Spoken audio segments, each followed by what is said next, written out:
Кыргызстандагы ичкилик маселеси, Союздан калган атеисттик түшүнүк, элдин жаман көрүүсү, мунун баарын жеңип өткөн белгилүү дин алымы жана 30га жакын медициналык илимий эмгектердин автору Өзбек Ажы Чотонов. Идеолог номер 1 келе атат. Бул сизди мындай коорс адам деп билет да. Отко турсаң бук качат да ушундай. Намаз окуйм деген бир сезимдер өзү келеби? 1000 жылдап ажырашуу болгон эмес. Энеси Запорожьеден чыкса бул албагандай. Негизинде бактылуулук эмнеде? Жана адам кантип бактылуу жашаса болот? Кантип күйөөдү моюн сундуруш керек. Эки аял эле укугу бузуп калат. Ойношуп кетсе укугу бузулбайбы? Бутун операция кылып көрсөтүп чыгып атат. Полуфиналга чыкпай, күйөөгө чыкпай деп коем да. Пайгамбар саллаллаху алейхи вассаламга бир сөз сүйлөшүү мүмкүнчүлүк болсо, эмне деп айтасыз? Мусулмандын максаты Алланын ыраазылыгы дейт.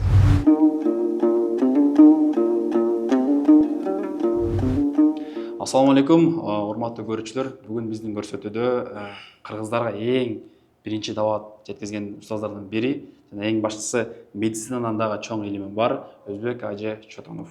Устаз, кандай келип алдыңыз? Куш келипсиз. Кушак болуңуздар. Жакшы. Маанайыңыз кандай? Күнүңүз кандай өттү? Жакшы, эң жакшы. Устаз, бүгүн биринчи эле суроодан баштасам, биринчи эле суроо мени көптөн бери ойлондуруп аткан жана өзүм айлана чөйрөмдө көптөн бери угуп, социалдык сетте угуп аткан суроо да булчу. Сизди жаңы муундар көбүнчө мындай, эмне десем, бир аз шылдыңдагандай болобу, сизди тоготпогондой болобу, сизди мындай коорс адам деп билет да. Бул сизге мындай катуу тийбей, бул нерселерди кандай кабыл аласыз, устаз? Жок, мен атайын ушундай сүйлөйм. Мен жанагындай жумшак стилди жакшы көрбөйм да.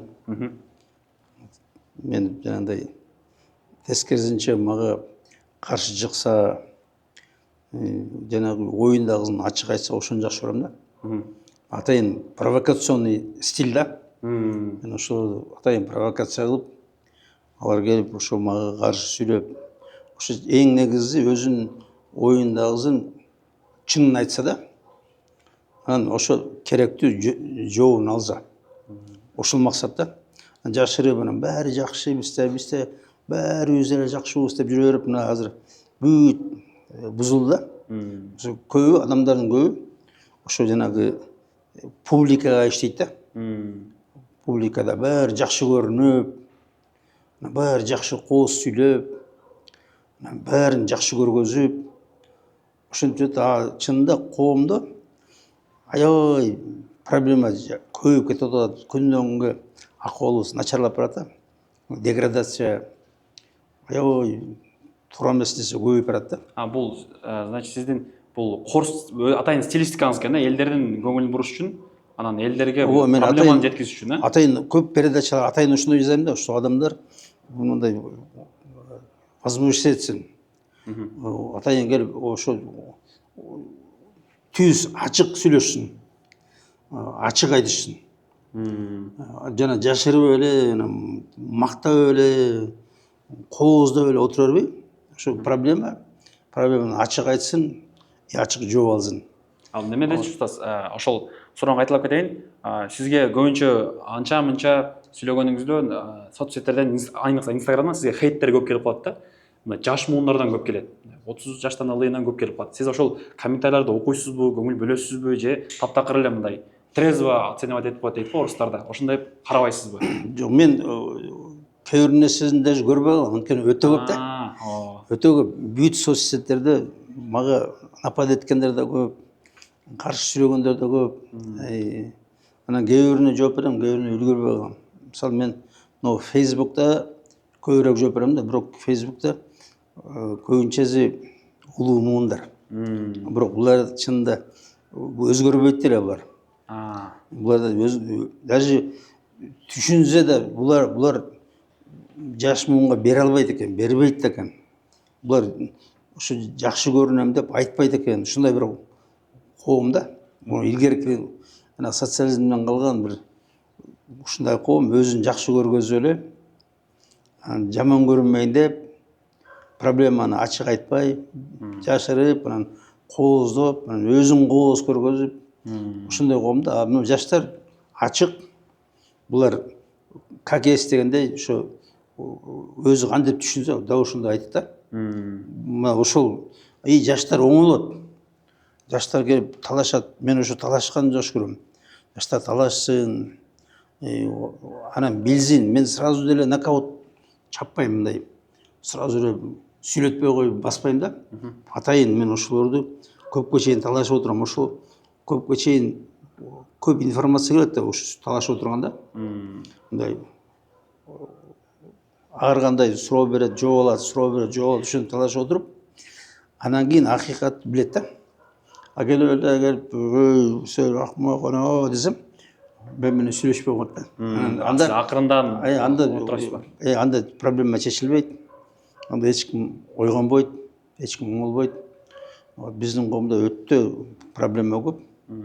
Ошону жанагындай ачык чыгарып, анын үстүнө мынагу эме азыркы муун такыр башка муун. Азыркы муун көп сүйлөгөнгө чыдабайт. Бул зумерлерди айтып атасызбы? Зумерлер. Булар көп отурбайт, көп узун жанагы лекционный вариант кабыл албайт булар. Ошолорго буларга тарс эле шак-шук мындай эки сүйлөм, үч сүйлөм менен эле уруш керек да. Ошондо сиздин бул коомдогу максаттуу неме адамдарыңыз бул жаштар экен да? Жаштарды өзгөрткөнгө аракет кыласыз. Эң сонун ошол жаштар. Мынау кара адамдар оңолбойт экен, оңолсо деле чала оңолот экен, чала болот экен. Анан буларда кайрат да жок, кубат да жок, күчү да жок, өтпөйт, сөзү да өтпөйт. Бул жөнүндө убакыт керек экен буларга. Мен көп аракет кылдым. Ошо уумум менен иштеп аябай көп убактым кетти, аябай көп акчам кетти ушу оңдойм деп. Бир аз эле оңолот экен. Анан катуу оңолбойт экен. Булар катуу оңолбойт. Башканы оңдойт. Жаштар оңолот, анан сразу башка өзүнүн досторуна, башкаларына таасир берет. Активный, коркпойт, түз сүйлөйт, таза да, таза. Булар тез мынау мешиттердин ичи толтура жаштар го. Ошо булар жакшы муун да. Могу эски муун булар жана вирусованный эскирип калган компьютер сыяктуу. Аларды оңдоса болбойт. Невозможно почти. Бирок бар, мына өзү үчүн оңолгондор, мына арагын таштап, намаз окуп калгандар бар. Андан ары результат аз. Жаштардан аябай сонун результаттар да. Мына кайрымдуу, жанагындай жакшы мүнөздүү жаштар аябай көп мына. Алхамдулилла. Аны ошо бизге ошол менин максатым ошол да. Аны ошолорго алар деле көп мындай катуу сопротивление кылбайт. Алар ачуу келгендей, башкандай ачык айтат да. Ошол керек да бизге. Бир суроодо устаз, азыр сиздин бир максатыңыз бул коомду өзгөртүү экен да. Мен адашпасам, бул коомду туура жакка өзгөртүү. Айныкса жаштарды. Бир суроо болот. Өзүңүз бул максатка, бул динге, бул миссияга кантип келип калдыңыз эле? Кантип ушул динге, ушул нерсеге келип калдыңыз? Жана сиз кимди мен устазым деп айтат элеңиз? Устаздарыңызды. Мен Медиа институтта аябай успешный ученый, анан мугалим болчумун да. Өтө успешный. Өтө бүт жагынан финансовый да, научный жагынан да, өзгөчө научный жагынан өтө успешный болчумун да. Мен өтө көп чоң профессорлор менен иштештим. Анан бирок бир руханий нерсе жетчү эмес да мага. Руханий жок. Мен ошо көп жыл алаксып жүрдүм наука менен. Көп жыл. Мен түнү күнү мен больницадан чыкчу эмесмин. Түрлүү операциялар, башкалар, ошо изобретениялар жасап жүрүп жүрчүмүн. Бирок баары эме душа пустой дегенде руханий жетпейт да. Бир нерсе жаппайт, бир нерсе жетпейт. Анан бир жолу Болгарияга саякатка барсак, түрктөр келип алыстан келип учурашат, калпакты көрүп. Ассаламу алейкум, мусулмансың деп. О, мусулманмын деп жакшына сөздөр айтып кетип атты. Анан жанымда жүргөн шерикке, врачка айттым, көрдүңбү бизди мусулман деп сүйлөп атат, кел, арабча үйрөнө албайлыбы? Мен ошондо мусулман менен арабтын айырмасын билбейт экенмин да. Анан ал англисче үйрөнүш керек деди. Анан мен Москвадан келатканда, Москвадан слова алып келдим, арабский, русский. Анан алып келсем, эч ким билбейт эч нерсе. Анан атама айттым, ата муну окуй албай атам десем, муну Курт молла билет, жүр барабыз деди. Анан барып, Мен көрдім, молла айттым, не қыласың балам деп. Ушундай болду дедим. Анан сен мусулмансың дедin эме дедиң деди. Ооба мусулман деди. Балам антип айтпайт да. Мусулмансың дегенде альхамдулилля мусулман деп айтыш керек деди. Анан аябай уялдым да. Мен ушундай аябай чоң ученый иймин деп, аябай билимдүүмүн деп жүрсөм, ушу жөнөкөй мусулмансың дегенге жооп берем деп айттым. Анан сен билесиңби, мусулман киши, кыз киши 9 жаштан, эркек киши 12 жаштан намаз окуш керек деди. Ой, мен 20 жыл кечип калган турбайм деди. Мен ошто 20-га чыккам, 32-ге чыккам да. Мен 20 жыл кечип калган турбайм. Жазып бериңиз. Мен ошол замат жазып берди. Ошону барып жаттап, bir 2 saat, 2,5 сааттан кийин намаз баштадым да. Анан атам чөчүп кетти. Эмне кылып атасың балам деп. Мен намаз окуйм. Балам, кой айланайын, сен тыштап койсоң күнөө болот. Анан мен айттым, ой ата, тыштабайм, бул фарз турбайбы? Анан ошо үйрөнүп келип, анан кийин тиги Курт молла айтты, мына Бишкекте чоң мечит бар. Гөгөлдө. Ошол жерге барсаң, ошол жерде илимдүүлөр бар, ошол жерден үйрөнөсүң деп. Анан эми Алла Тааланын эмесин караң, мага көргөзгөн бир эмеси болду да. Бир кызыгы. Мен отпускадан келгенде бирде күн мурдагы больницада иштебей, биздин больницабыздын бүт баарын центральный мечиттин түбүнө көчүп барды. Азыр Ислам университети турбу? Да ошол жерге. Да түбүндө да, коңшу. Ошо бирде күн мурдагы иште иштеген жок. Ошо Алла Таала көчкүлө деп, ошо келген күнү баарыбыз көчтүк да. Жаңы жерге, ошо мечиттин түбүнө. Анан ошо бирде жумуш бүтөт, 1:30 азан. Мен болду ошо кетем. Кечке чейин ошокто жүрөм да. Бул Аллах Тааланын эч айтканда бир буйругу да Алла Таала ушу бир эме кылды да, мага көргөздү да. Анан мен ошол мечит мага ушундай жакты да. Ушундай рахат, ушундай сонун, аябай сонун, волнение, ушундай бир сонун рахат мечитке кирип бараткан да. Ушундай сонун бир акыбалда болчумун да. Анан бирок бир да кыргыз жок мечитте. Бүт баары уйгур, өзбек, татар, лезгин, Дагестан, чечен баары бар. Бул кайсы жылдар Кыргызстанда кыргыздар жок мечитте? Бизде бир да эмес, бир да башка улуттар жүрөт. Бүт баары башка улуттар бар. Бирок Кыргызстанда ошо Бишкекте, ошо жалгыз чоң мечитте ошо бир эле мечит бар болчу. Бите жыгачыбыз жарымыз. 90-жылдары болуп 90-жылы. Анан бир күнү мечиттин ичи толтура киши. Анан не болот десе, көрсө ажыга барайын деп атышыптыр. Анан ичи толуп, айттым го, бүт баары башка улут, бир кыргыз жок. Ажы барайын деген кыргыз жок. Ажы жок. Анан кийин мен ойлонуп калдым, ушу бүт булар бейишке барып, биз баарыбыз дозокко кетебизби? Анан кой, андай болсо дават кылыш керек экен. Эл чакырыш керек. Анан барып, Восточный айылында Даргиндерде 3,5 жыл медресесинде окудум.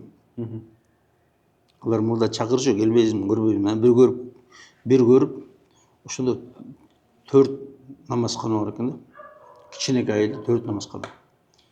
Анан бүт баары жолукчан, бүт баары намаз окуйт.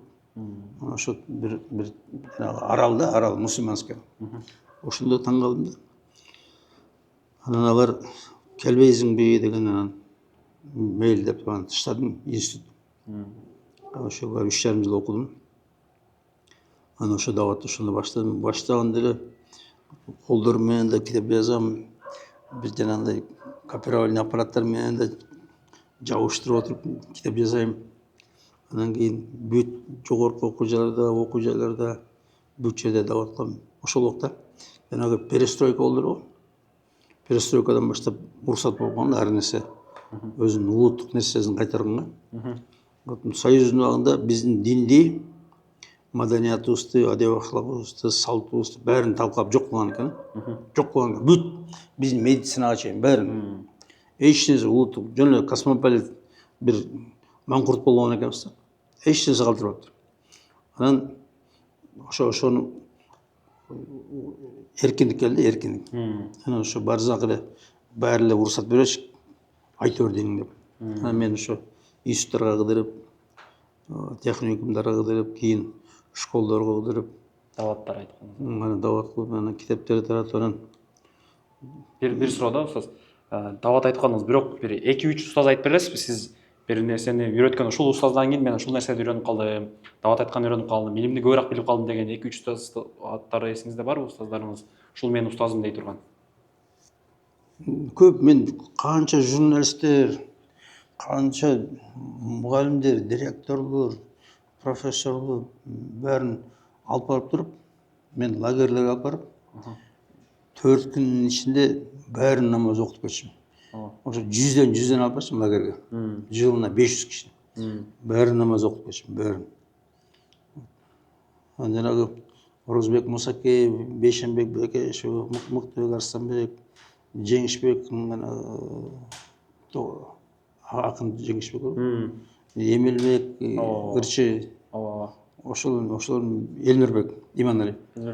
Ошолор бүт, ошолорду Жамалбек Рысалиев, Нургазы, Мусаев толтура эмелер. Дават бергенсиз буларга?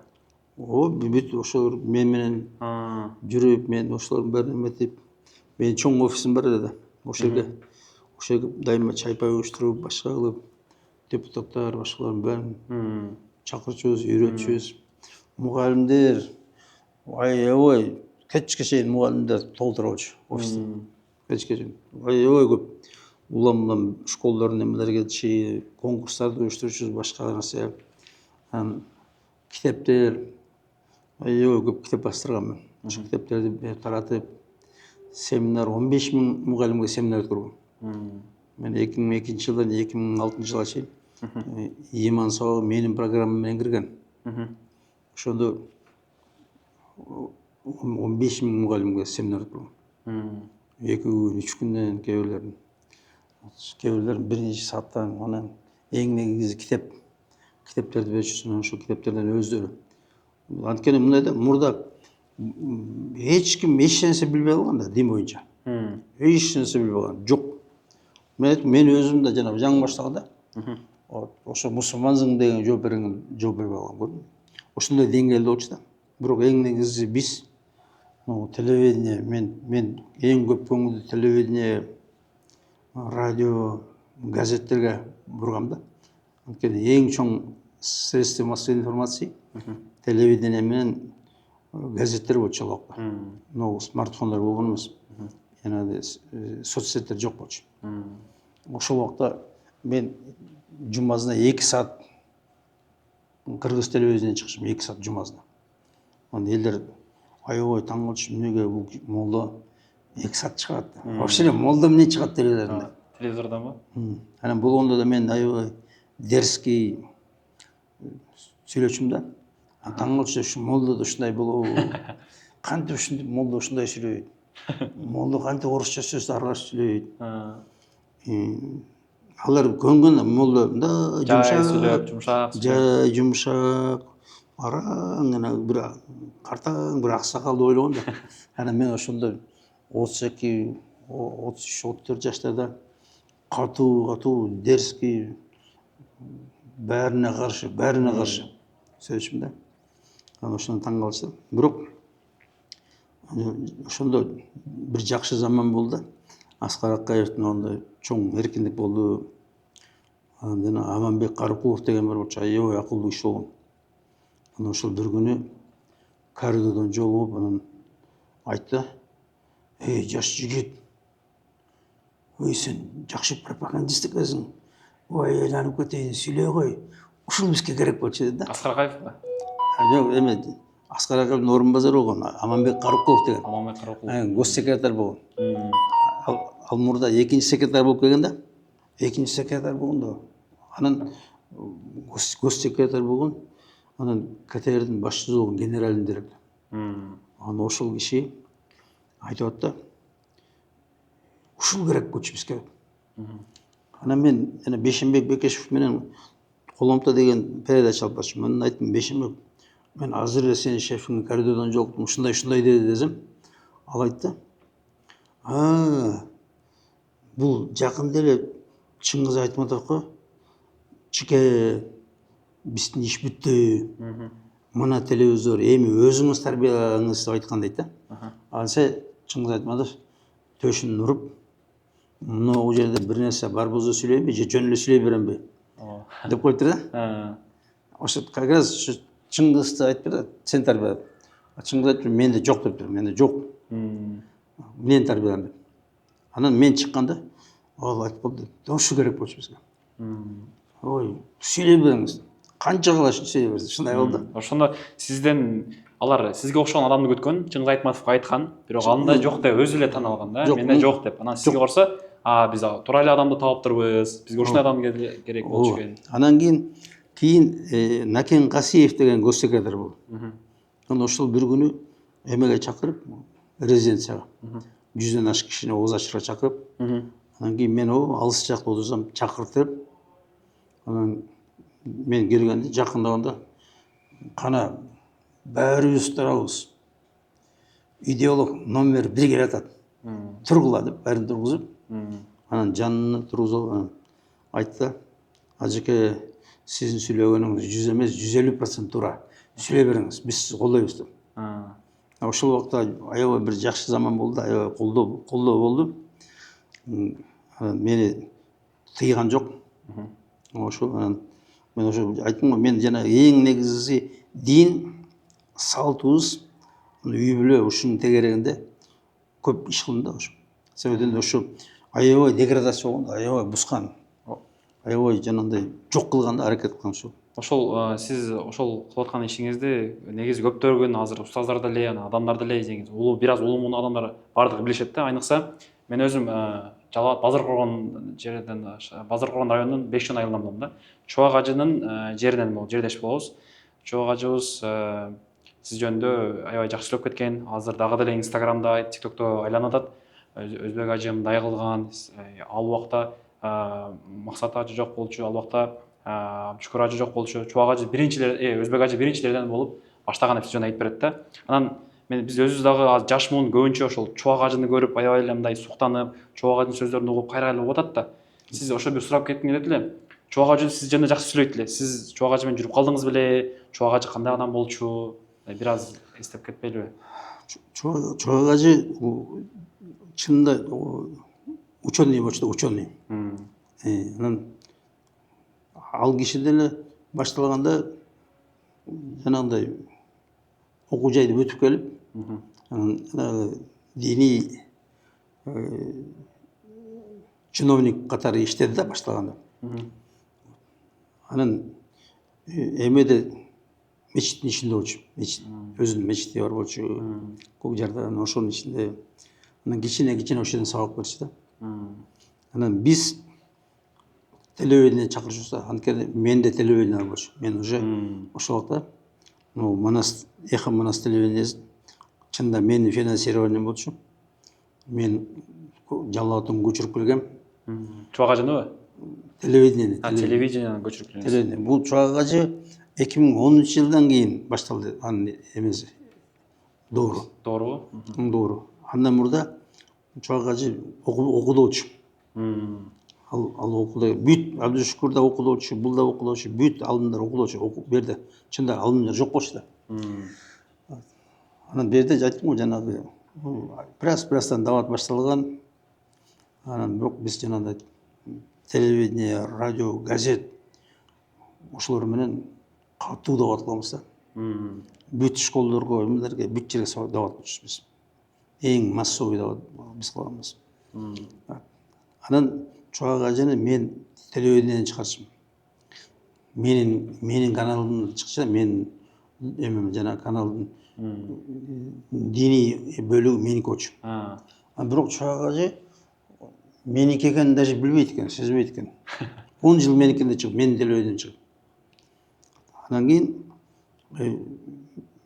менің бір оқушыларым біреу жаңа Улан Дәулет қой. Аны уже Инстаграмға ошол шығарды эмеге. Соцсеттерге. Ошол башынан аяғына чейин ошол Улан Дәулет қой. Биздин окуучубуз. Биздин шакирт шығарды. Анан чоғачы аябай активный болгон да. Ошо билген илимин аябай таратканга аябай аракет кылды.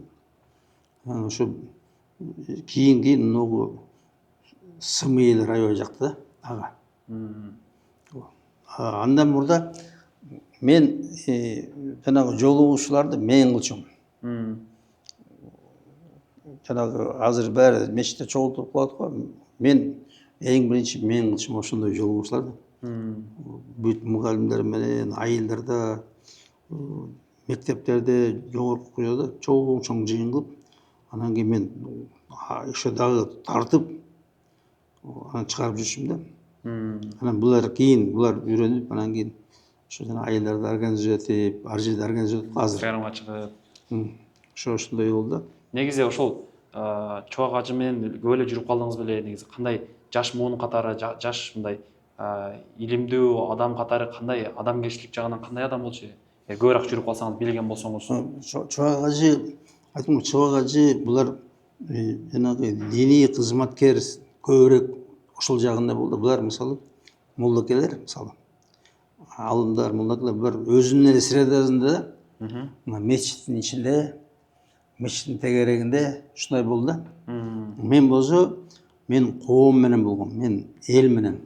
Мына ошо элдин арасында аябай урушуп, талашып, тытышып, согушуп, ошолор менен катуу иш жүргүзчүмүн да. Ошо айттым го, бүт СМИлердин баары менен, китептер менен, башка менен, анан жаман көргөнү да бар болчу, жакшы көргөндөр болчу. Аябай ызычуу болчу да.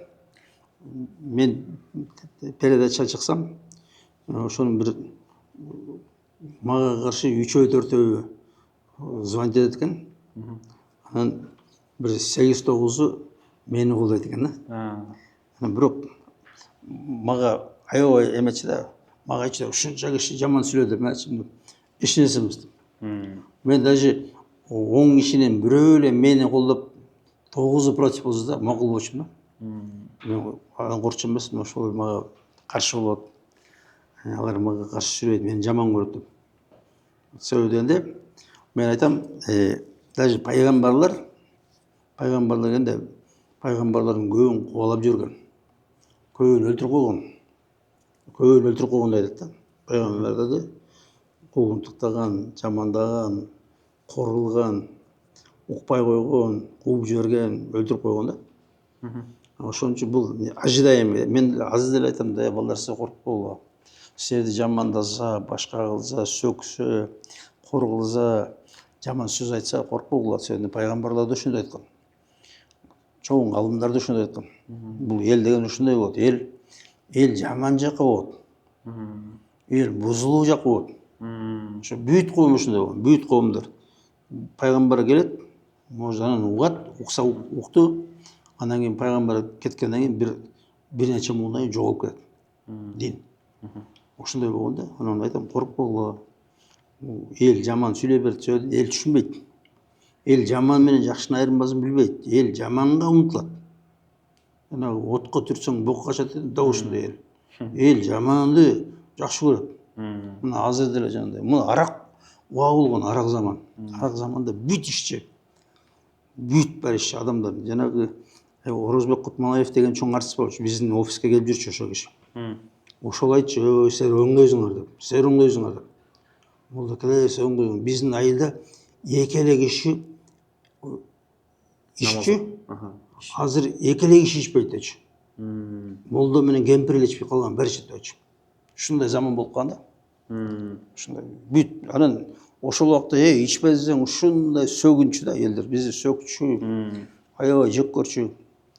Ошондой замандар болду. Азыр ошол айткан даваттар, бүт нерсе, сабактар азыр эми бир жыйынтыгын берди окшойт го деп ойлойм. Азыр арактар коюлбай калды, Ош, Баткен, Жалал Абад арактар азайды.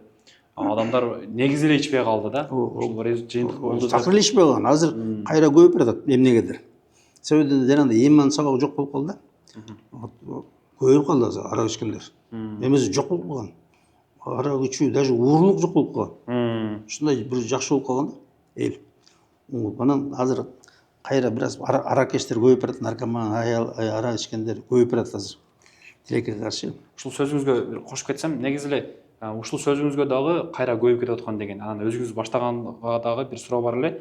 Негизи адам мен оңолоюн, мен намаз окуйун, мен өлөм да, мен эртең өлөт экем, мен намаз окуйун деген бир сезимдер өзү келеби устаз, же аны кыйнап намаз окутканда анан ал сезимдер пайда болобу? Жок, аны ошону үйрөтүш керек. Адамдар бул мындай да информация, мына пайгамбарлардын эмеси, миссиясы информация жеткизүү.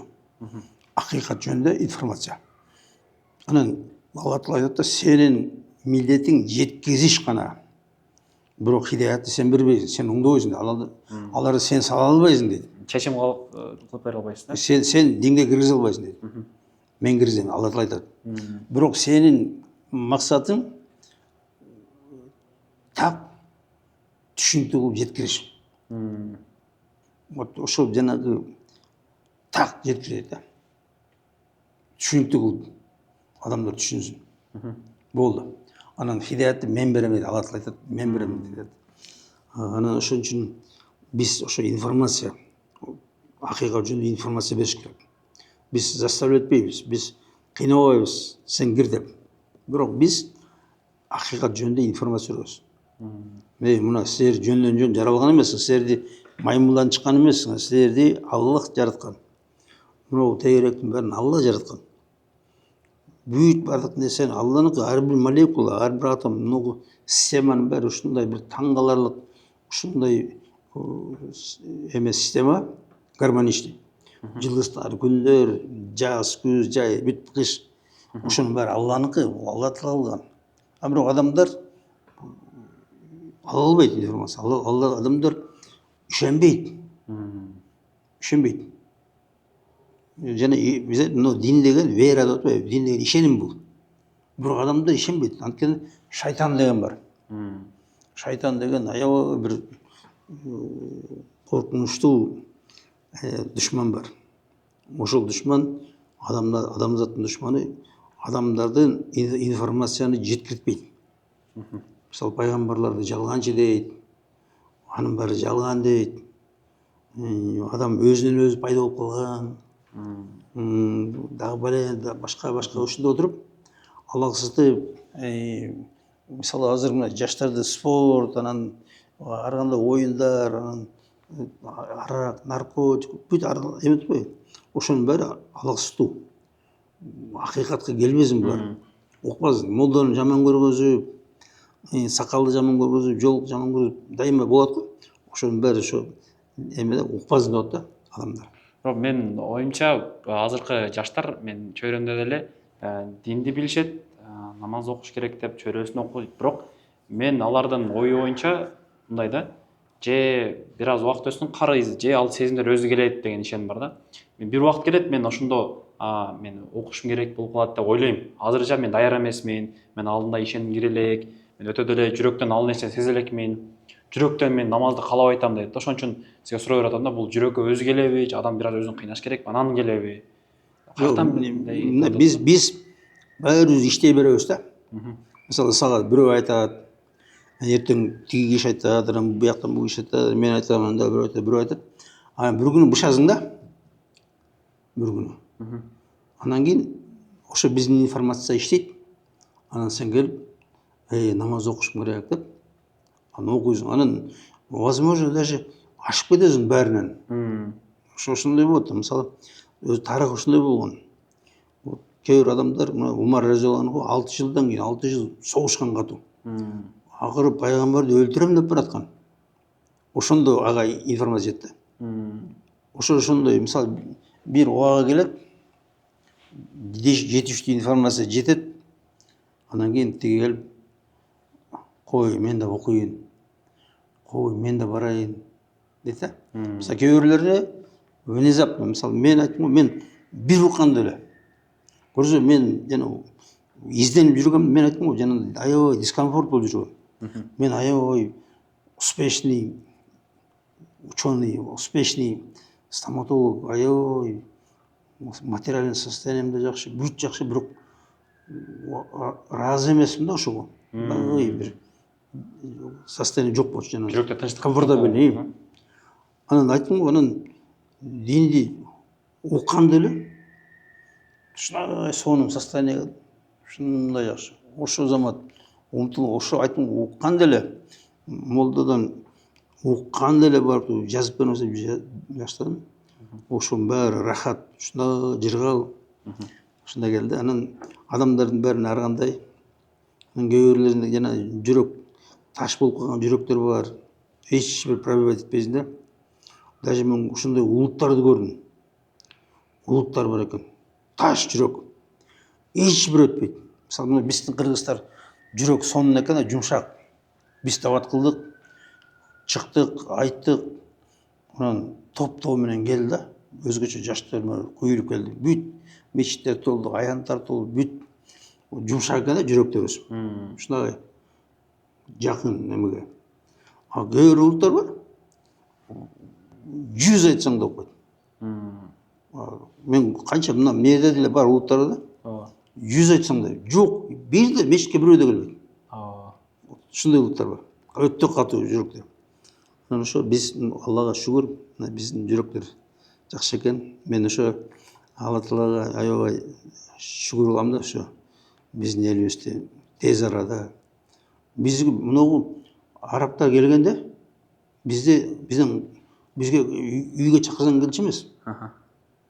Анткени биздин аялдар жарым жылаңач, оокат адам арам адалды билбейбиз. Өзүбүз деле билбейбиз, Билбейбиз. Анан ону дарыгын менен дуңгандарга барчу. Мен болуп чүчү алачым, биз жакшы элбиз, биз жакшыбыз деп. Аналар деп коет, бирок келчү эмес да. Анан кийин мечиттер толгондо, жаштардын баары келип толуп калганда, анан кийин айтты, чын эле силер жакшы эле экен. Ушундай сон келип да. Чын эле өзү кыргыз элдери бир аз ошол убакыттан кийин өзгөрүп, эң жактан өзгөрүп, харам, адал эмне экенин түшүнүп, тамактарында түшүнүп, бир аз таквараак болуп калды окшойт. Бирок ошентсе дагы азыр көпчүлүк жаштардын бир проблемасы бар дейт да. Көп. Эң башкы проблема азыр бойдоктордо бул кантип туура кыз табам, кайсы кызга үйлөнсөм туура болот, эртең урушуп кетсем эмне болот деген суроо бардыгында бар. Мисалы азыр ушунчалык аялдардын укуктары корголуп кетти. Эртеңки күндү ойлоп калдык да, мисалы бул кыз менен урушуп кетсем, соттолуп кетпеймби дегендер да ойлор болуп калды. Же бул кыз туура элеби, жакшы кызбы, бунун мурдагы жашоосу кандай болгон деген. Ошондо сиздин тажрыйбаңыз боюнча же илим боюнча кантип туура кызды тандаш керек болот?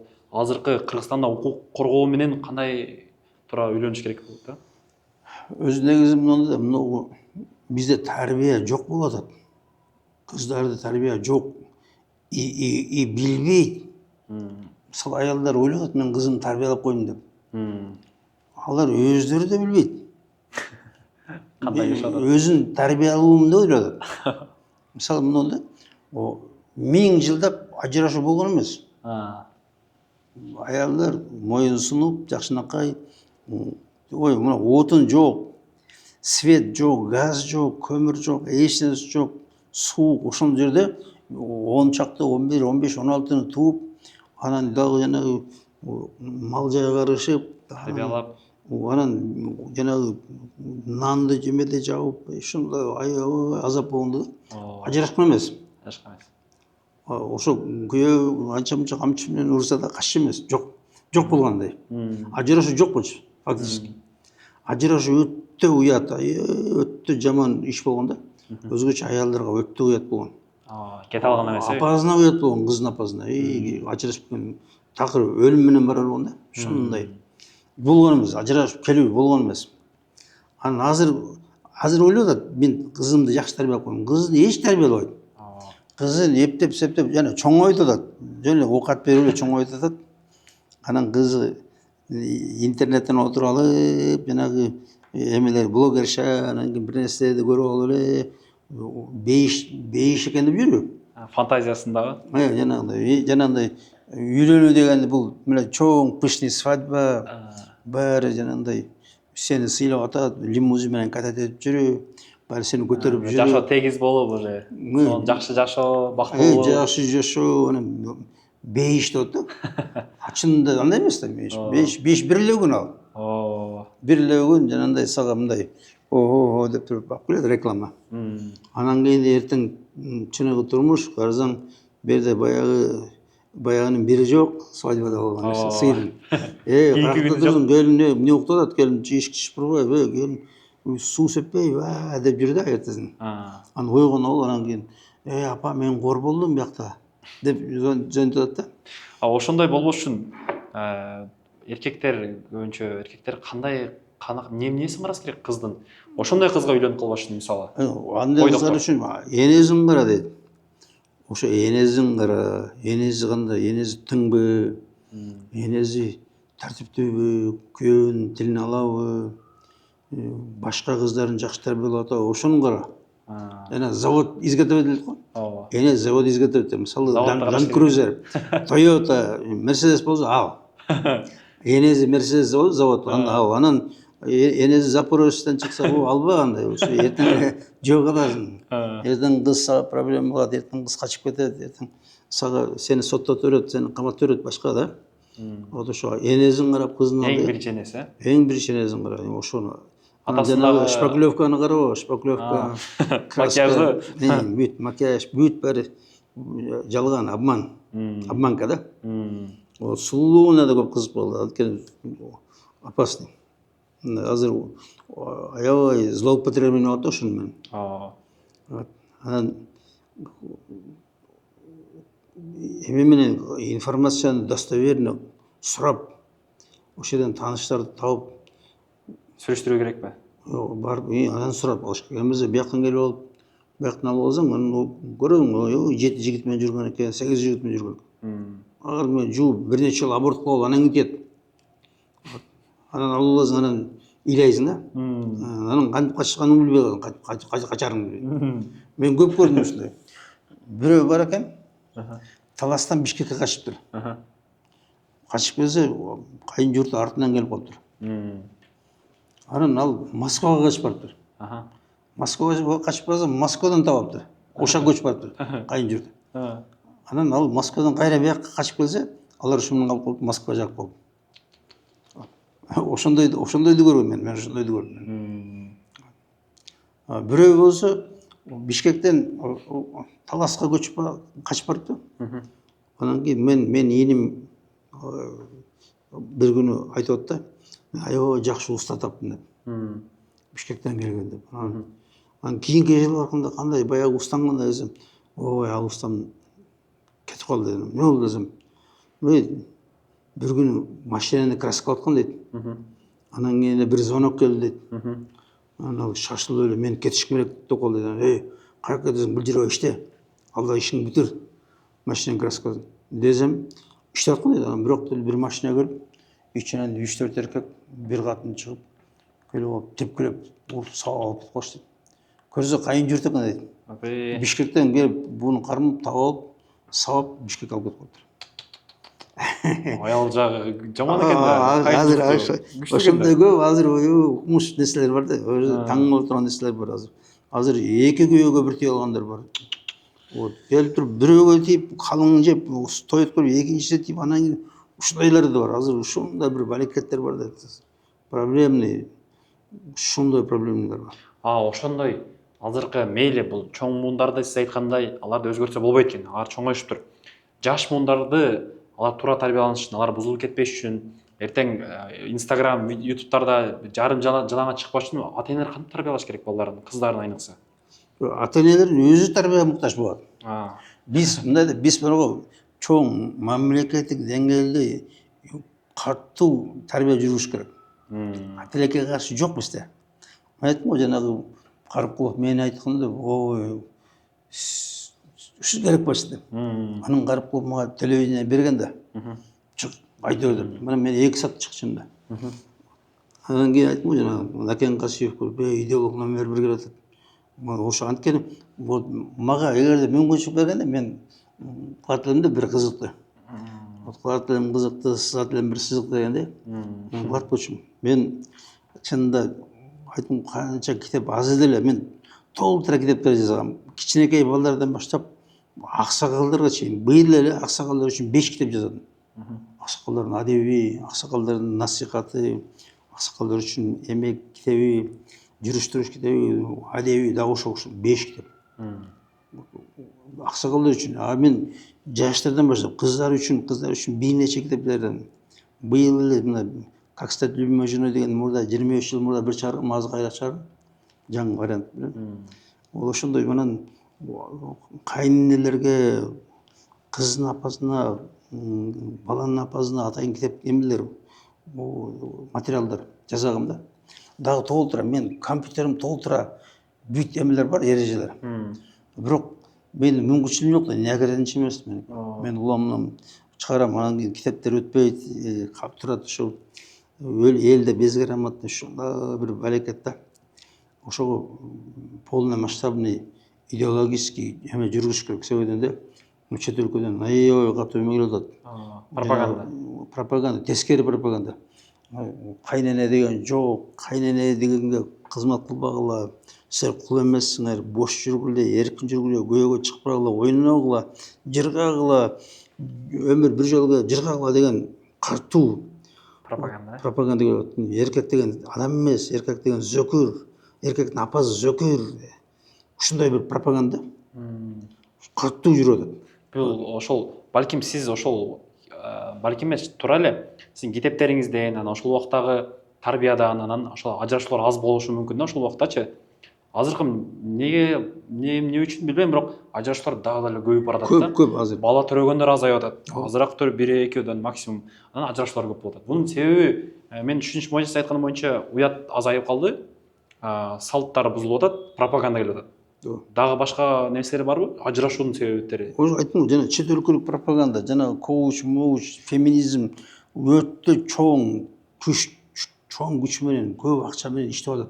Феминизм. Мен билген көп мусулманский эмелер, организация женский. Баары бекем алып, феминизм менен заниматься атат.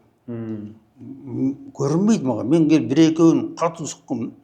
Сен имансыз эме кылып атсың. Кандай ушу шарият кылды? Анан алар бекем алып, анан муну Facebook'та эмелер өтө кызык экен. Булар жана модераторлору кошпойт экен. Мисалы, аларды мага көргөзбөйт экен. Мен билбейм алар эмне кылып атканын. А бирок бар да алар. Андай ушундай жанагы эме психологический нерсе менен эметип атат. Ошо кыздарды силер келип кор болбогула, силер чай куйбагыла, силер кул болбогула, силер өзүңөрчө жашагыла, өзүңөрчө бизнес кылгыла, силер деле успешныйсыңар. Ушундай эме өтө катуу жүрөт да. Ошол жана кыздарды кыздар ушуну ойлоп атат. Мен зачем ушундай керек? Жыргап эле жүрүш керек турбайбы? А сен жыргаганда бир 10 жыл жыргайсың. 20-30га чыкканча. Анан 30дан кийин эч кимге керегиң жок. Эч ким сени сурап да келбейт, карабайт да, өзүңдүн атериңди сурабайт. 30га чыкканда кыз чоңоюп калганда, 30-тара 25-30 чыгып калганда эч ким аны сурабайт. Барсыңбы, жоксуңбу, эмне болдуң, эч кимди. Эле фиктивный эле. Анан бираз ата-энесине акча берген кыздарды карайт. Башка эч ким карабайт, эч ким кереги жок. Эч ким жок. Анан ичкени ичип атат, ойногон ойноп атат. Азыр ошондой болуп атат да устаз. Мисалы, мен билишимче, азыр ажырашууда азыр эмне кылып атышат? Аял кишилер көбүнчө алардын ата-энеси, кээ бирөөлөр неме болот, колдоп турушат. Мейли ажыраша бер, биз сени бага алабыз. Же алар эмне кылышат? Барышат, алар психологко барышат экен. Психологко барып туруп, психолог кайсы психолог? Алдагы бир аял психолог барат да. Аял киши айтат экен: анда сен эриң болбойт, сен күйөөңдөн ажыраш, ал неме экен, урат экен, сени сөгөт экен, сен мындай кылат экен, ажыраш, болбойт ал күйөө. Бир күндө эле ажырашып кеткен. Бир эле барганда психологко. Бир эле анда, мен кор болуп атыптырмын, мен туура эмес жашап атам деп, ошол эле ажырашып кеткен. Мен мына бирөө айтат, ажыке 3-4 балалуу болгондор бир жылда эле 3-өө ажырашып кетти, жакында эле. Жанагы психологко барып эле. Аял психолог, феминизм психолог. Феминисттер. Азыр тилекке каршы эркек феминисттер бар. Бүт жанагы аялдын тарабын талашып эле, ошо эркек аялдыкын туура деп эле өмүт өрөт да. Андай болсо биз кантип ушундай болсун? Биз баяғыдай элебиз да. Мына мысалы қырғыз мужиктер нормально элебиз. Биз зөкөр эмеспиз. Қырғыз эркектери зөкөр эмеспиз да биз. Жөн мына спокойныйбыз, наоборот, беспокойныйбыз. Башка элдерге караганда беспокойныйбыз чынында. Анан оокатты эле кылып атабыз. Мисалы баягы айттым, баягыдай үйдө жыгач да жок, көмүр да жок, отун да жок эмес. Үйдүн бәринде условиялар бар, почти баары эле. Анан ошондон качып атат да. Биз ошону бизди жаман көргөзүп, зөкүр, жалкоо, короче, биз адам сыягы жок көргөзөт да. Анан ошого аябай катуу ажырашат да, аябай. Күйөөбү чыккысы келбей жатат. Ооба, айныкса мына акыркы 2-3 жылдарда устаз аябай катуу болуп кетти. Кинолордо эле пропаганда, күйөөсүз өкөр, кинолордо деле, Инстаграмда деле тура эле 1-2 мына эмне десем, 1-2 бир жинжерек адам случай болгон, ооба 20 жылга барып атып салган, тура эмес, ал нерсе тура эмес. Бирок эки үйлүүчү эле нерсе Казакстанда болуп кетти, ал бирок бизге тиешеси жок. Ошол нерселерден кийин эле аялдар, 1-2 эмне деп койсун, 1-2 жаман сүйлөп койсоң эле кетти. Менин күйөөм мени мындай кылып атат, Инстаграмга чыгарат күйөөсүн жамандайт. Бул нерсе катуу болуп кетти да. Биз мисалы мындай элестетели устаз. Анан бул бизди көрүп аткан балким ошол аял көрүп аткан болушу мүмкүн да. Ажырашам дегенде ошол ситуацияда турган. Эгер ошол сизди көрүп атса устаз, эмне айтат элеңиз? 2-3 сөз айтып койбойсузбу? Мен ажырашам, мен башка улутка тием, же ажырашсам байып кетем деген идеологияда жүргөн аялдарга. Ошонун баары жалган. Ошо жанагы мен ажырашып жыргап атам деген баары жалган. Бүт баары фейк. Эч кандай жыргабайт. Бир окт эле карасаң, ошо жана келиндин тегерегинде мурда кайната, кайненелер, кайнсиңдилер, өзүнүн балдары, күйөөбү, анан жанагы айылдаштары баары жүргөн да. Баары эле бөлүшүп эле, чайпай ичишип эле, ушу катташып жүргөн да. Анан кийин ажырашкандан кийин эч ким болбойт, эч ким жок. Бирок деле бүттү. Өзүнүн эжеси, өзүнүн карындаштары, өзүнүн сиңдилери деле жакындабайт, алардын өзүнүн проблемасы бар. Өзүнүн агаларында проблемасы бар. Ата энесинин үйүнө келе албайт, анткени үйүндө келин бар. Келин менен бошоп атпайт. Анан балдарды келип таштап алып качып атат да. Балдарды тайжезине таштап, тайнезине таштап, бир жерге таштап алып кетип атат. Анан барып бузулуп атат. Эч кандай жанагындай райский жизнь жок. Чынында баягы илгери анча-мынча кичине оор деле эмес, мисалы мындай да. Үйдө 3-4 кишиге чай беришем, анан кийин өзүнүн 3-4 баласы ошолорго чай берип койгон. Анын эмнеси кыйын? Наоборот, өзүңнүн балдарыңа чай бергенге рахаттанат аял деген. Чында тура. Сен бирөө көрүп аткансың. Биздики ушундай тескери да, мына башка кишилерге, мына ресторандарда иштеген аялдар 100 кишиге мына жылмайып оокат алып барып берет. Мына өзүнүн эң жакын тууганына бергенсиң. 100 кишиге. Анан кийин өзүнүн баласына берсе кор имиш. Мына мугалим 35 бир придурканы окутат. 35 бирөөлөрдүн балдарын окутат. Алар бул эч нерсе түшүнбөйт. Кайчки сен психовать этет, кыйкырат, өкүрөт, мушташат балдар менен. Анан кийин өзүнүн 3-4 баласын караган оор, кор дейт да. Ошонун баары жалган да. Ошонун баары жалган. Бүт. Наоборот, ошо мына өзүңдүн эң жакын адам, күйөө деген эң жакын адам. Сүйүп чыккансың. Сүйөм, күйөм, өлөм деп. Ошол эң сенин жакын адам. Ал сени келип кучактап атат, сени келип мактап атат, сага арын салып берип атат. Анан ошону жаман көрөсүң. Анан көчөдөгү алдагы бир алкаш бир келип алып кафеге келсе, сен ошолорго тим эле ийилип оокат берип атасың. Ойлобойбу ушуну? Жок да ошонун баары. Ошо баары жалган. Ошо жалганга ишенип, жанагындай эметип атты. Жанагы психологдор деген баары мен көчөнү эмеден Алматыдан бир жерде эме болуп атат. Анан үйрөтүп атат. Кантип кыйкырыш керек. Кантип чыңырыш керек. Анан кантип сөгүнүш керек. Үйрөтүп атат. Тим эле кыйкырып атат. Эмоцияларын чыгарганыбы? Эмоция эмес, кантип күйөөдү күйөөгө кыйкырыш күйөөдү кантип күйөөдү моюн сындырыш керек, кантип анын канын ичиш керек, кантип үйдө өзүң террор кылышың керек. Ошону үйрөтөт. Мына үйрөтөт, кантип кыйкырасың. Тоого чыгарып алып туруп кыйкыр деп атат. Кана кыйкыр деп, анан ачууң келип кыйкыр деп үйрөтүп атат да, анан кыйкырып атат, тоодо туруп алып кыйкырып атат да. Анан кол чабып атат жакшы кыйкырганда. Ошондой психологический бир нерселер, аябай жанагындай нерселерди үйрөтүп атат буларды. Ошо үйдө душман болгонго, үйдө жашабаганга. Анан аягы эмне? Жалгыз жашоо. Аягында жалгыз жашайсың, же барып бир жанагы сойку клубда кызмат кыласың. Чет өлкөдө эле ким аябайт? Эч ким аябайт. Сени чет өлкөдө эле сени жакшы көрүп турбу? Сабайт, урат, кор кылат, иттерге салып берет. Анан жүрө булар, тим эле жыргай турасың. Жок да. Мына эң жакшы, эң спокойный жыргал жашоо бул үй. Үй беле ошо өзүңдүн эң жакын адамдарың, күйөө, кайната, кайнене, өзүң балдарың. Ошодон чыгарып жүрөт да булар. Ошодон чыгарып жүрүп, үй бүлөнү бузуп, үй бүлөнү ташталкан чыгарып, эркектерди кордоп, эркекти соттоп, эркекти жок кылып, эркек даже үй бүлө куруудан коркотуп калат да. Мисалы келип, азыр мына түрлүү закондорду таап атат да. Мына кечээ эле бүгүн эле өкмөттө бирөө закон кабыл болот дейт да. Аялды өлтүрүп койсо, үйүн да конфискация дейт.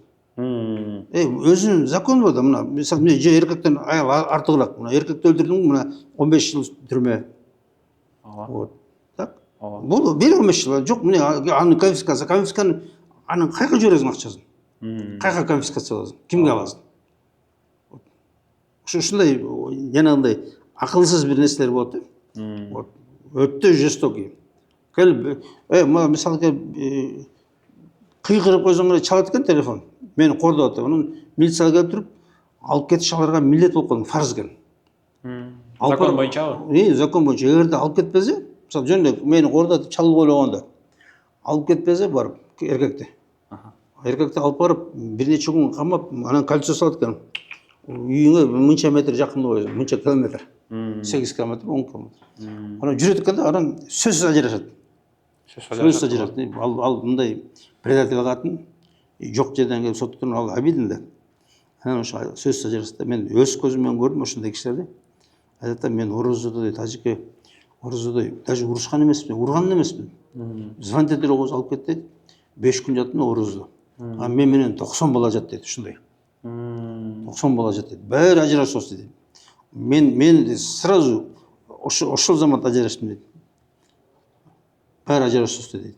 Ошол мен ойлойм, ошол нерселерге жеткизип аткан нерсе да бул аял кишини иштейм дегенде эле окшойт депчи. Аял кишиде азыр көп болуп атат, мен иштейм, анан көп неме табам. Аял киши эркек кишинен акча көбүрөөк таба баштаганда уже сүйлөп баштайт экен, үнү чыгып калат экен. Жок, мындай да өзү мындай да күйөөгө тийүүдүн максаты обеспечение. Мурда атасы обеспечить да.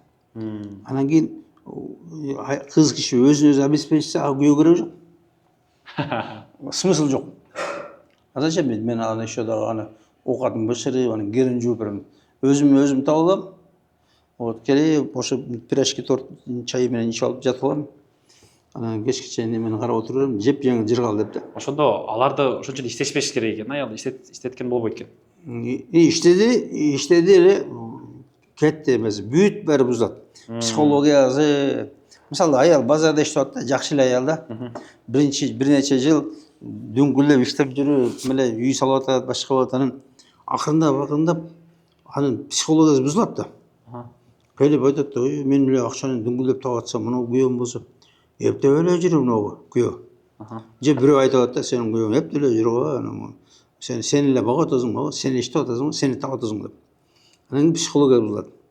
Анан кийин базарда мушташ, кыйкырып аз көрөсүң, күнүндө мушташтар чыгып. Нерв, жумуш деле, бугалим болгондо эле нерв, кечке чейин бир 35-40 бала менен кыйкырык, ызы-чуу, мушташ, психологический травма, ошону менен жүрү да. Анан ошо психология ошондой жанагындай мээзи мондай болуп калган жанагы көчөдөн. Аял үйдө мээрим жок болуп калат да. аял деген мээримдүү болуш керек. Үйүндө балдарына аябай мээримдүү турган, аябай ошолор мээримдүү сүйлөшө турган, ошолор менен мындай мээримдүү жашай турган, күйөө менен мээримдүү жашай турган аял нервный. Бир нерсе болсо эле нервный кашайып кетет. Анан кыйкырат, келип кружка менен столду чабат, бир нерсе кылат. Анан күйөөнүн да көңүлү калат, анан ажырашат да. Бул нерсеге устаз менталитеттин тиешеси жокпу? Мисалы сиз билесиз көптөн бери Бурунтан баштап эле менталитет бар. Мисалы Бишкектик Баткенге үйлөнбөйт же тийбейт, Оштук көбүнчө Бишкекке барбайт, Таластык бул жакка барбайт деген.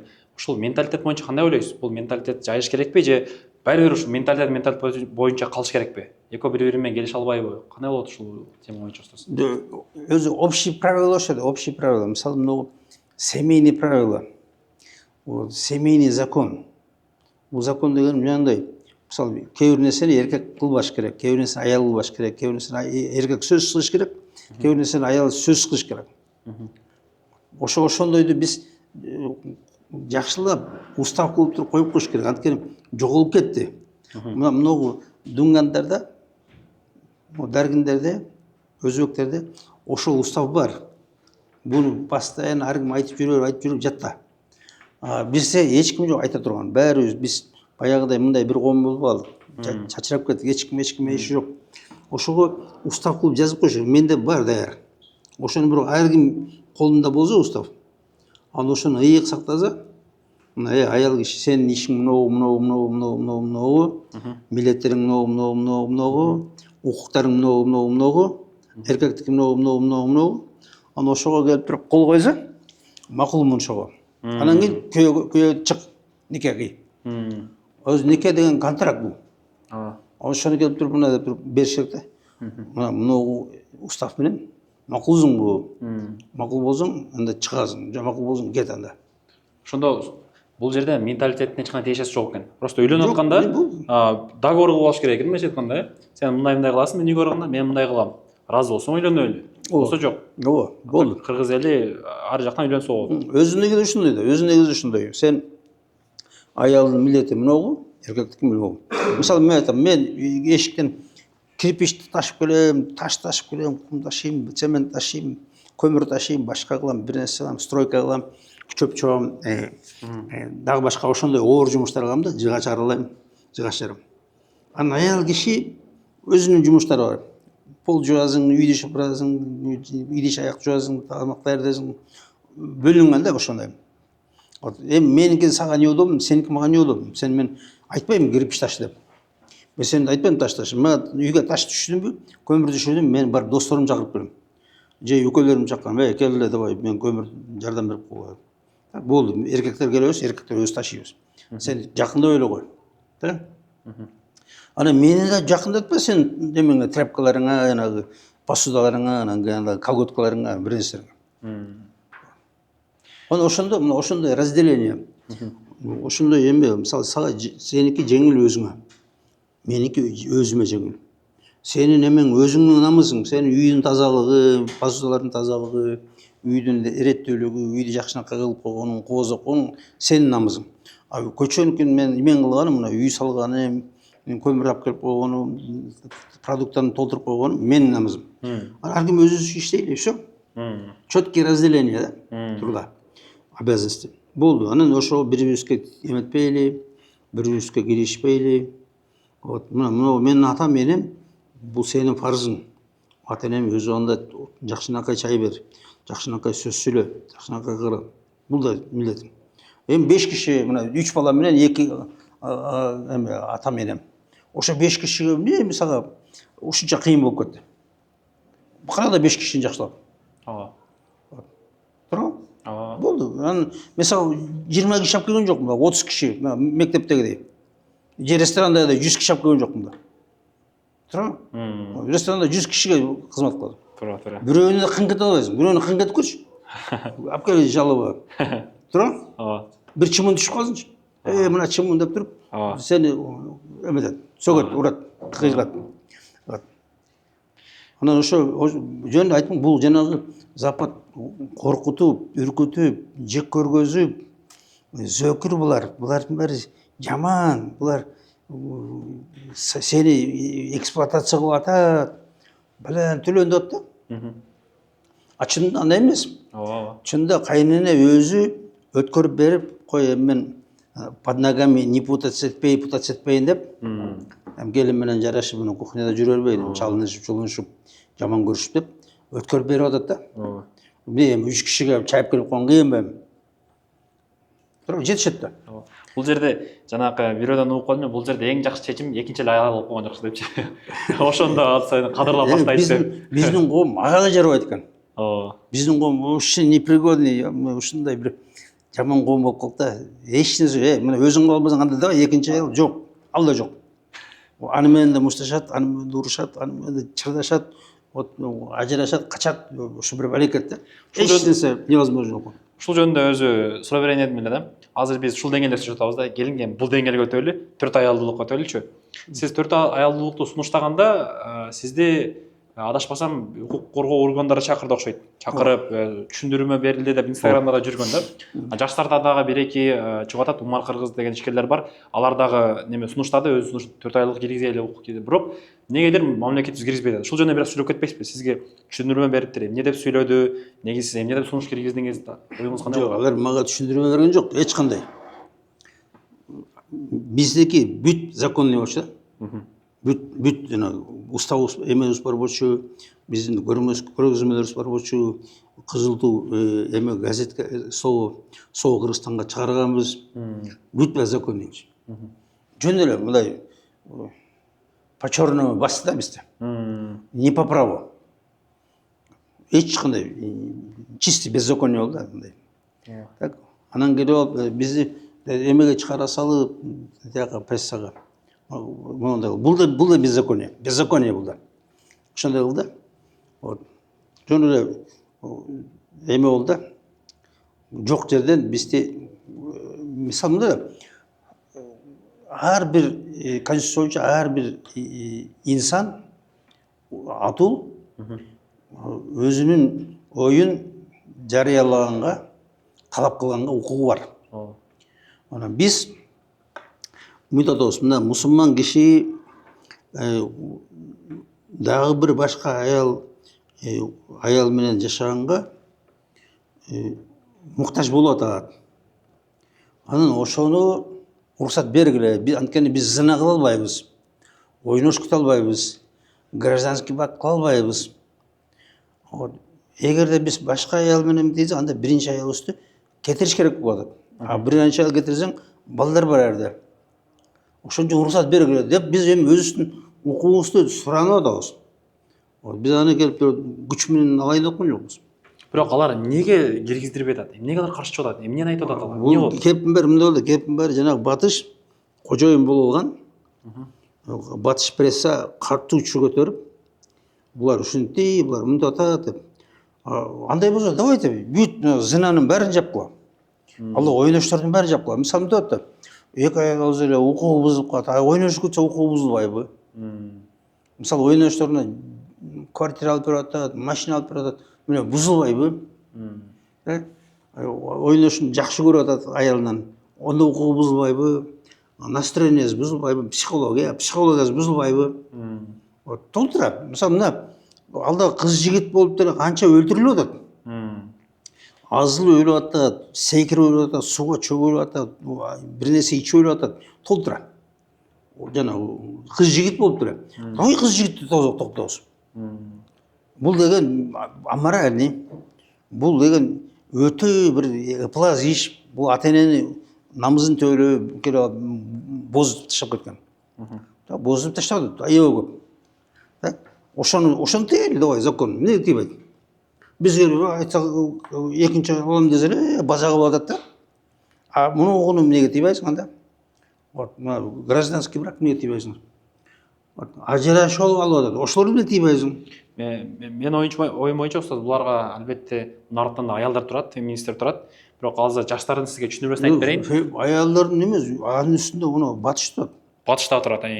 Батыш бизге проблема болуп атат. Биздин жашообузду аябай проблемный кылайын деп атат. Ошолор кылып аткан. Ооба. Просто аялдардын сурап калсаң ушул тема боюнча эки аял алган нормаль, үчүнчү аял алган нормаль десең, алардын бир эле түшүндүрмөсү бар да. Эмне үчүн эркек киши эки аял алат? Айтасың, экинчи аял алгысы келет, жагат, нафс десең, анда аялдар деле эки күйөөгө тие бербейби? Эмне болот анда деген. Ушундай да жаштардачы. Анда аялдар деле эки күйөөгө тие берсин, биз деле кылабыз деген ушундай түшүндүрмөсү бар. Мен бир нече жолу мен жүктөдүм могу бир тооктун үстүнө коростор 4-5 корос эме аткан. Мына ушундай болсун деп. Ошо жанагы коростор келип тооктун жоонун баарын тытып салат да. Ошо канжалап атат. Анан бир жерде өзү өлүп калды да тоок. Мен ошону биринчи жолу жүктөдүм. Мына көрдүңбү ушундай болот. Вот бул совсем не по природе. Табият эмес. Табият боюнча эркек киши муктаж болот. Андан кийин зина кылыш керек. Же экинчисин алыш керек. Болду, башка айыл жок. Же аялын кетириш керек. Жанакында айтчу устаз. Биринчи аялын айтпай эле жашырып алса деле бул туура элеби? Же сөзсүз айтып, уруксат сураш керекпи биринчи аялдан, экинчи аялдан? Өзү негизи уруксат алуу фарз эмес, милдет эмес, эч бир. Бирок баары проблема да. Сен мисалы айтпайм, ошону преступный деп жазып коюптур да. Айтпай алып алганбы? Жок, экинчи аял алууду преступный деп жазып коюптур. 176-статья дейт. Анан эмне за преступление? Мисалы келип башка бир аял менен жатып койсоң преступление. Ал жок да, биз жатып атпайбы? Зина бар, туура? Ойноштор бар. Гражданский брак бар. Жок, так? Эмне? Жаны менен бала алуу преступление. Анда гражданский брак болуп атпайбы? Так? А эмне за преступление? Эмне преступление? Кана. Бир аялга бир аз материалдык жардам берип койсоң преступление. Жок да. Туура? Мына ойношуна берип атат. Кана преступление? Преступление берди. Именно мусулманча жашап аласың. Мен айтпадым, анда мусулман киши сөзсүз турда биринчи аял менен ажырашыш керек болот. Аял менен кошо балдар кетип атпайбы? Чоң күнөө болуп калат да ал жакта. Бир эле күнөө эмес, бул чоң проблема. Мына эме балдар атасыз калып калат. Эгерде эркек албай коюн десе, орук чалып калышы мүмкүн. Ошо анан биз түрмөдөгү дейбиз да, түрмөдөгүдөй. Биз мындай да социализм качан эле бүткөн? Бул социализмден келген закон. Социализм качан эле бүтүп калган? Бүтү, 86-жылы бүткөн. Бүт эмес. Анан эми муну кайра күчөтүп атпайбы ушуну? Бирок анда устаз азыркы экинчи аял, үчүнчү аял менен жашап аткандар алар мындай не десем, укук мындай бул правиладан не десем, бул закондон незаконный бар. Незаконный жашап атыптыр. Незаконный, преступный. Жашырып жашап атпыз да анда. Эгер экинчи аял, үчүнчү аял жашап аткандар. Мисалы Бакиев алган да, туура? Значит, ал преступник болот. Преступник болуп калат экен да. Президент болуп турганда. Шарият боюнча туура, бирок закон боюнча преступник болуп калат. Ошону айтам, ошону алып салгыла, закон преступник кылбагыла бизде. Уруксат бергиле. Мисалы кээ бир аялдар орук чалып койгон, кээ бир аял кемпир болуп калды, картайып койгон. Дагы бир нерсе толтура эмелер бар. Анан кийин силер вынуждать этип атсыңар. Эркек мына 3-4 бала болгондо штаб башканы алып кетип калды деп атпайбы? Анткени ал экинчи жыл алайын десе чоң проблема. Ошон үчүн ал штаб кетип калды, унчукпай да. Мисалы мына берде жанагындай да бизди критикалап аткандар бир жактуу эле болуп атат. Экинчи жактууду айтпай атат. Экинчи жакта өтө чирип атат. Өтө чирип атат. Аны айтпайт. Мисалы жанагы мына аял менен эркектин ортосундагы проблемаларда ичинде чириген ит бар ичинде. Жанагы мурдун кесип салды, анан мыягын салды деп атат. Ошол жерде чириген ит бар. А жерде зина бар. А жерде ойноштук бар. Аны айта албайт, эркек айта албай жатат. Ошонун баары чыгып атат. Мисалы жанагы 6-7 кыз менен жигит менен жүрүп анан күйөөгө тиет. Анан кийин бир 10 чакты жылдан кийин анан дагы эркектин эмеси козголо баштайт, баягы эмеси. Намысы? Намызы. Как это так деп. Так, же билип калат. Анан кийин баштайт анан ошондон чыгат. Аны айта албайт эч ким. Ошонун бүт баары, ошонун баарын биз тыйсак, зина тыйылса, полный тыйылсын зина. Эч кандай зина болбосун. Жана кыз жигитте токолуш керек. Бул деген эң бир опасный преступление. Анткени кызды бузуп атат, кызды боздоп атат, кызды келечегин талкалап атат. Ошону токолуш керек. Биздин көп нерсе, мен айтам да, бирде мусулман законунда жок, бизде бирде кыргыз законунда жок. Жок. Кыргыз законунда камчы бар болчу. Абжымен соғытшы. Анан жанагы зина кылган аялды башын кырып туруп, тикенек байлап бир нерсе кылып, атка тескери мингизип ушундай кылчу да. Ошону бирөө да жок. Эч нерсе жок. Биз дагы эле колония дейбиз да, колония. Бүт бар батыштын закондору. Бирөө да биз кимбиз да, тилекке каршы. Бул устаз феминизм деп сүйлөшүп калдык. Азыркы учурда Инстаграмда, соцсетте илим алгандар көбөйүп калды. Эркек кишилер көп. Жана эң бир кызыктуу нерсе аял кишилер да көбөйүп калды да. Аял кишилер дагы өзүнүн оюн соцсетке айтып, өзүнүн илимине жараша айтып атышат.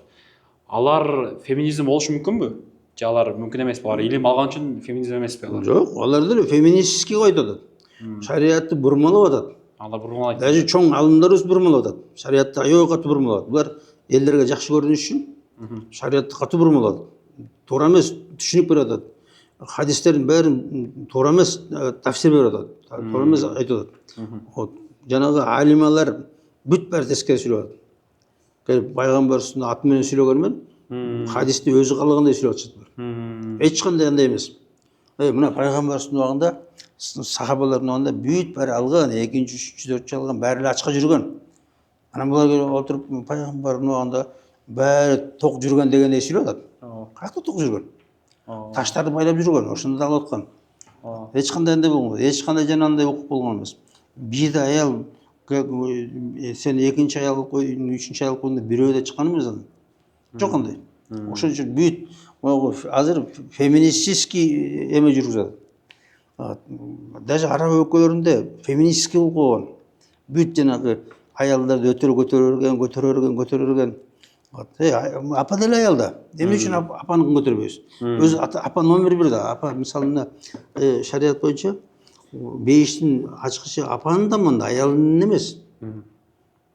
Булар келип кечке чейин аманат, аманат деп кыйгырат.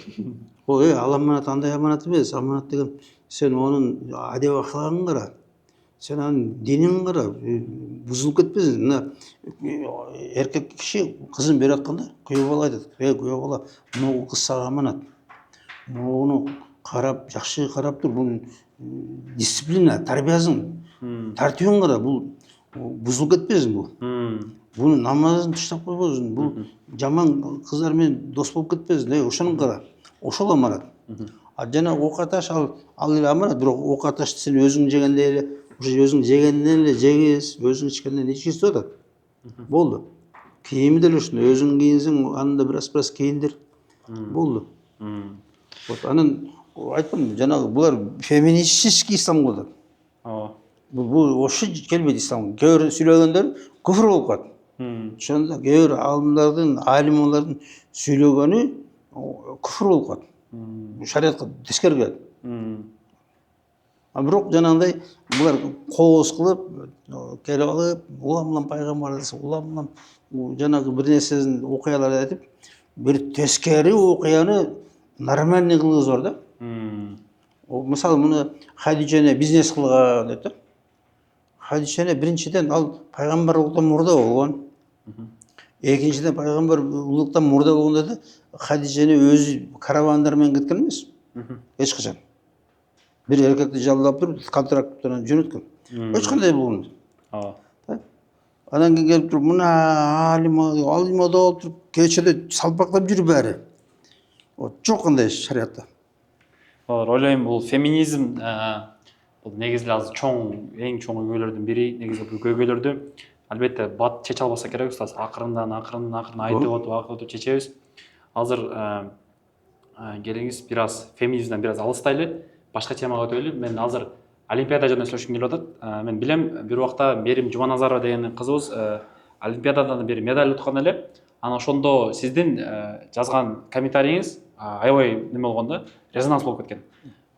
Бутун акырачка болуп көрсөтүп чыгып атат. Силер медалине көрүп атасыңар, арт тараптын көрбөй атасыңар деп чыккан. Ошону бир тактап сураган эдим эле. Негизи кыздарыбыз мындай Олимпиадага чыкканы, күрөш мындай чыккандары туура элеби? Ошол комментарий боюнча дагы бир аз айтып бербейсизби? Мындай болду. Мерим полуфиналга чыкты деди да. Анан мен полуфиналга чыкпай, күйөөгө чыкпайбы деп койдум да. Анан кийин мен менен талашып атат да.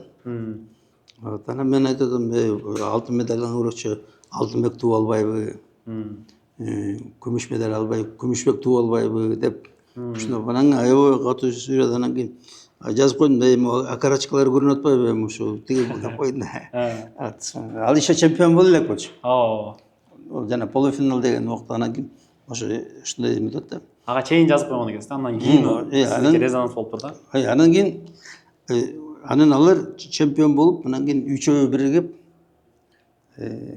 жанагы Айсулуу мэри менен дагы бирөө үчөө биригип Кыргыздын желегинин жанына түшүптүр. Анан ошону эме Илимбек Карпеков ошону чыгарып туруп, мына өзбек ажы үчлүү чемпиондорубузду окорочка деди деп туруп чыгарып салыптыр да. Илимбек Карапетов чыгарганбы? Илимбек Карпеков окорочка деди деп, кыздарды окорочка деди деп. А мен жөн эле окорочкасын көрүнүп атат деп жанагы соцсет эме кандай ошону жазгам да. Булар келип кыздарды окорочка деди чемпиондору деп жазып.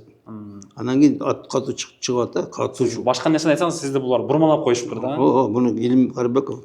Анан кийин тияка чакырып атат, бияка чыгып атат. Айттым, мен кылган эмесмин буну. Мен аксакал катары анан көрчө көйгөй чыкпайбы деп эле койгом мен. Анан кийин мен жазып атканда мына уяттуу жери көрүнүп атат, ошо окорочка бул жаштарга түшүнүктүү ошону окорочка деп муну Илимбек Карпеков кылып койтур да. Анан түшүнүктүү деп ушундай болгон да.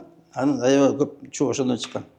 Вот анан мына азыр мен айтканымдай мына Айсулуу да көйгөй чыкты, мээрим да чыгыптыр да. Вот мен айтам, силер убактыңарды кетирбей, алар бир кичинекей мындай бир позолоченный бир медаль үчүн убактыңарды кетирбегиле. Көрчү жаштарыңарда, сулууңарда көйгөй чыгып алгыла. Алтын медальдын ордуна Алтынбек Тубалбаева, күмүш медальды Күмүшбек Тубалбаева, темир медальны Темирлан Тубалбаева, темирде же болотту. Все. Вот. Деп атам да. Булар келишти. Эми мен өзү заманда мына спортто мен спортко катышмайм, бирок спорттун кээ бирлери өтө отвратительный. Мисалы жана гимнастика деген бар. Фигурный катание деген, бул деген настоящий шерменде бул. Жип жылаңыч. Бүт атайып жылаңыч да. Атайы. Пропагандада ойлойт. Ол бузуш үчүн. Анткени аялдын денесин жылаңыч да. Жип жылаңыч. Жана фигуристтер көчөгөнөн кармалып жүрөм. Бул даже апасыз кантип кармайт. Эмне деген эме да, шерменде. Ал ошону кайли өзүнүн бетине шолуп атат, көчөгөнүн бетине. Эмне деген ошо гимнастика ошо. Эмне деген эме? Спорт, эмне деген культура. Кыргыздар катышпай эле коюш керек экен андай спортто. Жок, өзүнө жакындатпашы бизге. Бул уят, бул шерменде вот туура эмес. Эмнеге жылаңыч дейсиң? Анда жакшыраак кийинип алып бийле. Вот кийинип ойно, мисалы волейбол, эмне тигил жакта эле шым кийсе, буяктары шым кийсе тең эле болот да. Бирок шым болгону 300 грамм может. Эч кандай мешитпей, жок, жип жылаңыч. Атлетикада жана легкий атлетика эмне үчүн жип жылаңыч? Эмнеге?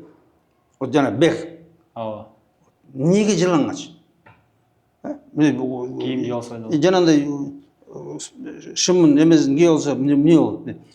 Баары эле бирдей да, баары бир 500 грамм кошуп чуркайт тура. Жок, обязательно жип жылаңыч кылышат да. Вот ошонун баары аялдарды жылаңачтоо, аялдарды бузуу, эркектерди бузуу, эркектин шахватын козгоо, короче, бузукулук да.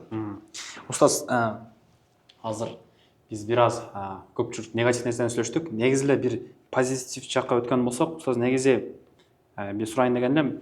Негизи адамды азыр негизи эле бактылуулук эмнеде жана адам кантип бактылуу жашаса болот? Бактылуу деген мындай да, бактылуу деген адам максатына жетсе бактылуу болот. Бир максат коюш керек, анан ошол максатына аткарса бактылуу болот. Мисалы, мусулмандын максаты Алланын ыраазылыгы дейт. Ошо бейишке татыктуу болуу. Анан кантип? Мына сен 5 намазыңды жакшынакай окуп жүрсүң, орозоңду туттуң, ата энеңди карадың, урдабадың, алдабадың, жакшынакай жүрсүң. Демек сен успешный киши, сен максатыңды аткардың. Бактылуусуң. Бул сен мисалы мына футболисттин максаты гол киргизиш. Анан кийин жана тепкенде гол киргизсе эмне болот? там эле деп кыйкырып эле мынтип ушундай бактылуу болуп анткени максатына жетти. Ошо биз да ошо биздин максат жакшы киши болуш, мусулман болуш, мына ошо Алла жага турган киши болуш керек. Анан сен ошондой болуп жүрсүңбү? Урдаган жоксуң, алдаган жоксуң, кыянаткан жоксуң, сөгүнгөн жоксуң, өзүңдүн ишиңди аткарып, жакшынакай жүрсүң, бала чакаң болду. Демек баардык бул бактылуу. Ошо сен душаң спокойный. Сен ошо жанагы душаң баягы максат аткарылды. Ошо менен бакыт болду ошо. Демек максаттарда тура коюш керек экен да. Кээ бир адамдар үй бүлөсү бар, ата энеси бар, бала чакасы бар, бирок бир нерсе жетишпеген нерселер. Акчага дейт, мындай дейт, үйүм болуп калса, балам үй алып беришмек деп. Тура эмес максат. Тура эмес максат кое алган. Тура эмес максат кое алса, аныкы аткарылбайт же аткарылса да бактылуу болбойт. Туура максат коюш керек, туура максат. Туура максат мына ошо жакшынакай Алла ыраазы болуп тургандай жашасаң болду. Ошол максат. Анан ошого жетсең бактылуусуң. Мисалы үй бүлө үйлөнгөн киши эмнени каалап атат үй бүлөсүнөн максатында. Үй бүлөдө аялың сенин тилиңди алсын, аялың өзүнүн функциясын аткарды, сен өзүнүн функцияңды аткар. Бул максатка жеттиң, бактылуусуң, бүттү. Ошо сен ала турган аялды алдың. Анан ал аял жанагы өзүнүн функциясын аткарат, сен өзүң функцияңды аткарасың. Бүттү. Анан башка эмне? Бияда ушундай бир эме болот да. Бүт до конца болуш керек болот да. Сүйүсө до конца сүйүш керек. Жашаса до конца жыргап жашаш керек. Ушундай комфортабельно жашаш керек. Ушундай бир условияларда жашаш керек деген максат кое алган. Анан ошол максатка күрөшүп жүрөм. Барып өлүп атат, башка болуп атат, эметип атат. Ошон үчүн мушташып атат, кырылышып атат. Жок, андай эмес максат. Максат мына бул дүйнөдө скромный жашаш. Бул дүйнөдө Алла Таала скромный жашагыла деген. Өлүп талып кубагыла дүйнөнү. Ал максат эмес. Бул максат, бул дүйнөнүн максаты сен биз берген нерсеге ыраазы болуп, ошого сабыр кылып жаша. О дүйнөнүн камын көр. Болду ошол максат. Бизге ошол максат койгон. Анан жанагындай туура эмес максат кое алсаң, берден бейишти бээден кылам десең, анда сен жетишпейсиң, бейишти кура албайсың. Анан жолдо кетип баратып мушташасың. Бактысыз каласың да. Анда устаз биз сизге бир эң акыркы жана эң бир өзгөчө суроо берейин деп атам. Сиз ушунча ишмердүүлүк кылдыңыз, дин жеткиздиңиз, илимде калдыңыз, билимде калдыңыз, медицина жактан дагы. Анан бир суроо болот, эгерде ушундай мүмкүнчүлүк болгондо, болуп калса, сиз пайгамбар саллаллаху алейхи ва салламды көрүп калсаңыз, экөөңөр туруп калсаңар, сиз ал билет, эмне иш кылганыңызды, динди киргизгениңизди, бүт нерсени билет. Сиз ага эмне демек элеңиз, эмне жөнүндө сүйлөшмөк элеңиз пайгамбар саллаллаху алейхи ва саллям менен? Пайгамбар саллаллаху алейхи ва саллям мен мындай ойлойм да, мен ошо пайгамбар саллаллаху алейхи ва саллям жанында болгондо мен аябай изобретениялерим жасап, көп мындай предложениялерим айтмак экенмин да. Мындай кылбайлыбы, муну мынтип таратпайлыбы деп ушинтип ойлой берем да. Мисал устаз, бир мисал айтып койбойсузбу? Мисалы эмнени айтмак элеңиз? Мен мисалы мына ошо пайгамбарыбыздын убагында көп окуялар болгон да, көп согуштар болгон, башка болгон. Мен изобретательный да. Анан мен ошо ойлойм да, эгерде мен ошо пайгамбардын жанында мен да андай ар нерсени предлагать этмекмин да. Мындайча кылбайлыбы, я Расулалла, мындай кылсак кандай болот, я Расулалла, я Расулалла, мындай кылып салбайлыбы демекмин да мен. Вот мен аябай мен фантастический да, фантазирующий, изобретающий. Мен мисалы СССР 70 плакат жазаппыз да. Мен 420 плакатты жазадым, анан уже эзептеп койдум да. 420 плакат өзүм жазып койдум. СССР идеология 4-5 эсе көбүрөөк болду. 6 эсе көп. 6 эсе көп. Бүйтүп анан кийин эсептеп койдум. СССР деген бюджеттин жарымы идеологияга кеткен да.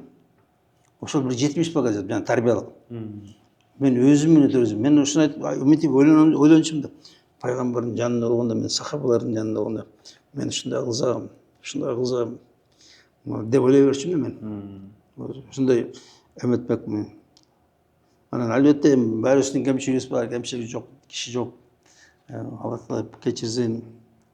Ошо бизди пайгамбарыбыздын жанына турган насип кылсын демекмин. Мен чынында аябай биздин мусулмандардын эмесине аракеттерине аябай нааразымын да. Ушундай бир кайдыгер, ушундай динине күйүү жок, сүйүү жок, эптеп септеп таплап жүрүү да. Бирок мен ойлойм да, мурда деле канча жолу мусулмандарда ушундай болгон проблема. Аябай ошол убакта начарлаган мусулмандар.